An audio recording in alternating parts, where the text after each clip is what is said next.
Nako po mga kababayan, kinabahan na nga itong palasyo, itong Malacanang at nag-lockdown na mga kababayan, sinaraduhan na naman.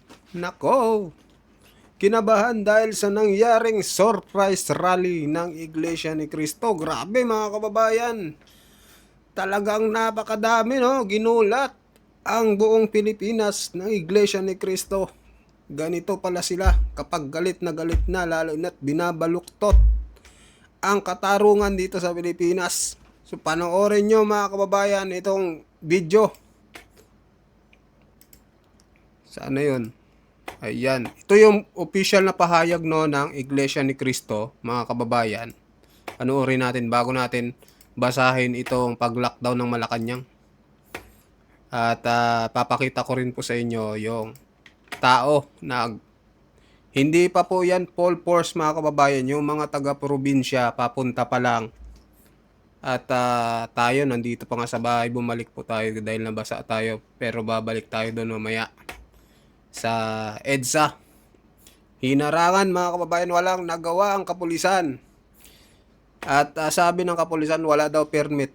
Bakit ba? Nung nagnakaw ba sila sa bayan, sa kaba ng bayan, kumuha ba sila ng permit? Di ba hindi mga kababayan? Ayan, kaya panoorin nyo po yung official statement ng Iglesia ni Cristo. Bakit ito nangyari mga kababayan?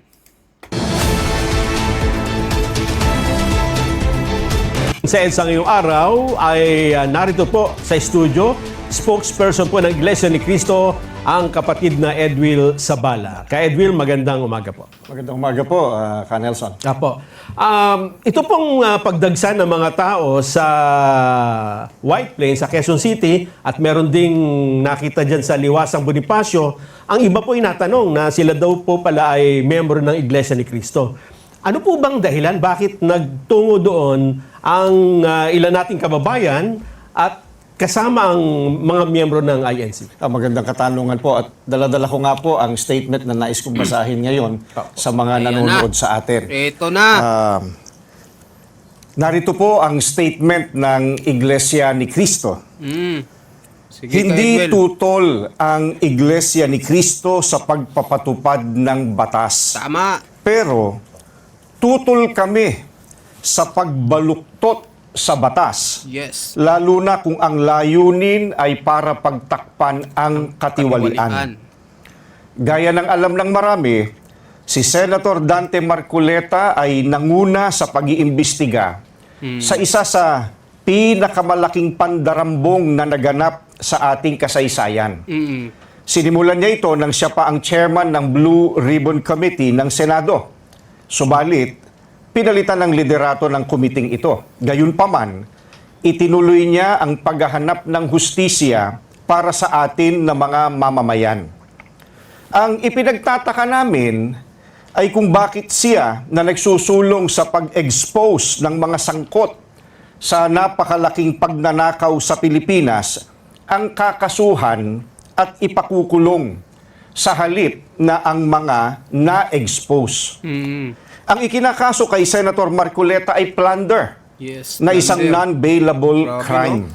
Sa makatwid, ipakukulong siya at hindi pwedeng magpiyansa hanggang hindi natatapos ang pagliliti sa kanya. Sa madaling salita, ay hindi na niya maitutuloy ang paglalantad o pag-expose sa mga sangkot sa pandarambong na naganap. Pero, paanong naging plunder ang pagtanggap ng campaign donation o campaign contribution? Hindi naman galing sa kabangyaman ng Pilipinas ang tinanggap niyang donation mula sa mga sumuporta sa kanyang pagkandidato bilang senador. At mismo ang COMELEC ay naglabas na ng desisyon na walang krimen na naganap sa pagtanggap niya ng campaign donation. Sinusuportahan ng Iglesia ni Cristo ang itinataguyod ni Senator Marcoleta dahil ito rin ang posisyon namin. Nananawagan kami para sa transparency, accountability, justice, and peace. Kaya, nais naming iparinig sa mga kinauukulan na kahit ipakulong nila si Senator Marcoleta, ay hindi kami titigil sa paghingi ng katarungan para sa mga kababayan natin na ninakawan. Gusto naming ipaalam sa kanila na isang injustice ang selective justice at hindi kami mananahimik sa harap nitong napakalaking pagyurak sa katarungan na hinihingi ng ating mga kababayan. Yan po ang statement ng Iglesia ni Cristo. Maraming salamat po, Ka Edwin. Maraming salamat po. Abangan pa po ang latest. Ayan mga kababayan, narinig nyo naman, di ba? Kaya talagang ginalit na nila ang Iglesia ni Cristo, lalo na dito sa gusto nilang ipakulong si Senador Rodante Marcoleta. Ayan tuloy, dumagsa ang tao sa surprise rally. Ayan o. Monument sa White Plains, Quezon City. Kaugnay ng isinagawang pagtitipon ngayong araw. Ay kay NCRPO Director Police. Hindi pa po yan mga kababayan, may mga parating pa po dyan yung mga taga-probinsya. Papunta pa lang mga kababayan. Ayan na, talagang ginalit nyo ha. Major General Anthony Aberin, nakatanggap ang kapulisan ng intelligence report hinggil sa planong pagtitipon sa nasabing lugar. Kaya maaga silang nagpatupad ng security deployment at iba pang kaukulang hakbang upang matiyak ang kaayusan at kaligtasan ng publiko.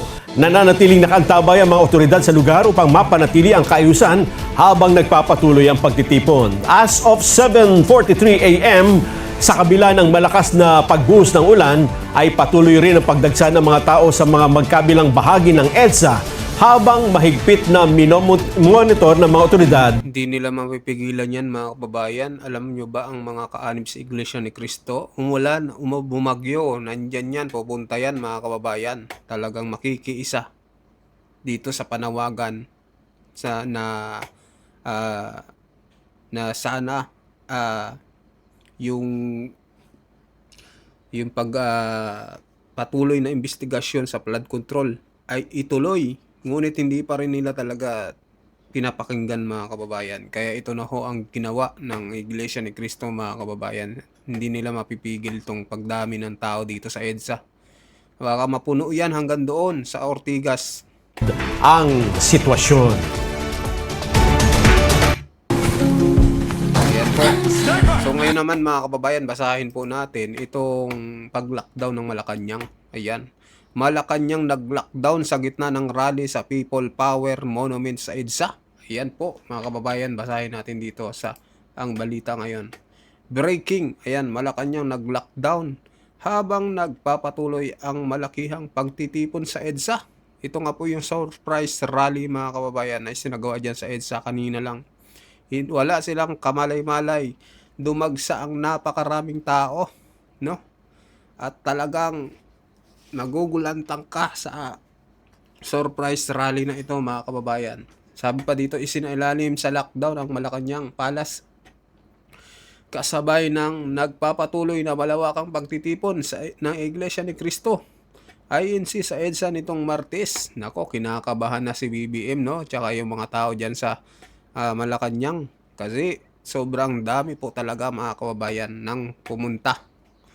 At hindi lang po Iglesia ni Cristo, no? Marami din na inanyayahan ng mga iba't ibang libiste, kung sino-sino pa mga kababayan na magsisipuntahan. Ayan. Ayon sa mga ulat, isinara ang dalawang pangunahing gate ng palasyo habang ipinapatupad din ang paghihigpit sa mga kalsada, tulay at iba pang lagusan, papasok at palabas ng Malacanang bilang bahagi ng security measures ng mga otoridad. Alam nyo mga kababayan, ngayon lang yan nangyari sa panahon niya. Sa panahon niya at sa panahon ng tatay niya. Ganyan po. Nagkaroon ng mga lockdown. Nung kay Duterte naman, wala namang ganyan mga kababayan. Nagkaroon ng mga nadadaanan nga yan eh. Ngayon, hindi madaanan mga kababayan dahil sa pinagagawa nila. Kasabay nito, kinumpirma rin ng Presidential Communication Office, PCO, na hindi na itutuloy ni Pangulong Ferdinand Marcos Jr. ang kanyang nakatakdang pagdalo sa Presidential Luncheon ng Foreign Correspondent Association of the Philippines sa Makati. Ayan, ayon sa PCO, nananatili ang Pangulo sa Malacanang upang personal na imonitor ang sitwasyon kaugnay ng malawakang pagtitipon sa EDSA. Nako. Samantala, patuloy namang dumagsa ang libo-libong kalahok sa EDSA People Power Monument sa White Plains, Quezon City. Nagpatupad din ng mga otoridad ang mga otoridad ng road closures at traffic rerouting sa ilang bahagi ng EDSA upang mapanatili ang kaayusan at seguridad upang isinasagawa ang pagtitipon. Ayan mga kababayan. So, sabi dito, nako, malapit na ang gabi ng lagim. Ayan, sa mga comment. Sabi, mga praning, laging gising. Ayan, mga praning na daw yung nasa Malacanang. Grabe, takot na si Bangag sa sariling multo. Ayan, sabi ni Jose Gumbao Imperial. Alexander Lamas, hindi ka ba natawagan ni Bam Aquino na may paparating na rally, Mr. President? Hindi nakatunog si Bam Aquino. Ayan, sabi ni Junel Malong Molino. Ayan mga kababayan, talagang mga comment dito ay parang pinagtitripan itong Malacanang mga kababayan dito sa mga comment na nababasa natin. So ayun mga kababayan, mag-comment po kayo kung anong masasabi nyo dito sa kaganapan na nangyaring surprise rally dito sa EDSA. So mag-comment kayo, mag-like at mag-subscribe sa ating video, at sa mga bagong pasok dyan, pa-subscribe din po mga kababayan ng ating munting channel. Maraming salamat po.